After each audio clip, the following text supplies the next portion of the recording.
உன் குடும்பத்தை ஆராய்ச்சி பார்த்தலாமா? ஆராய்ச்சி பார்த்தா கருப்பசாமி, என்னோட கணவர் வந்து குடிச்சிட்டே இருக்காரு சாமி. என் வீட்டில் வந்து டெய்லியும் சண்டை. எனக்கு ஒன்றும் பண்ண முடியல சாமி. இருக்கிற வீட்டை காலி பண்ணிக்கோங்க, வேற வீடு பார்த்துங்க அப்படின்னு சொல்லி ஹவுஸ் ஓனர் வந்து டார்ச்சர் சாமி. அப்படி டார்ச்சர் இருக்கும்போது சரி நானும் அமைச்சு கொடுக்குறேன் அப்படின்னு சொல்லி இது பண்ணேன். அப்படி ஒன்று அமைச்சு கொடுக்குறேன், இல்லைன்னா அதே வீட்டில் எந்த ஒரு பிரச்சனையும் இல்லாமல் வாழ வச்சு கொடுக்குறேன்.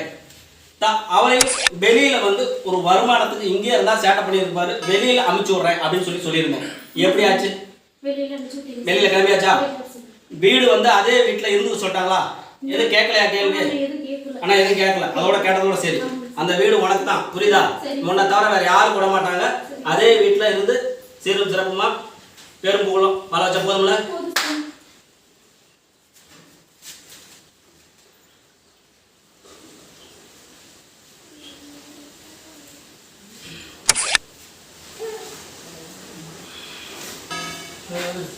இந்த கருப்பு ஆபத்துக்கு துணையா இருப்பான், உன்னை கைவிட மாட்டான்.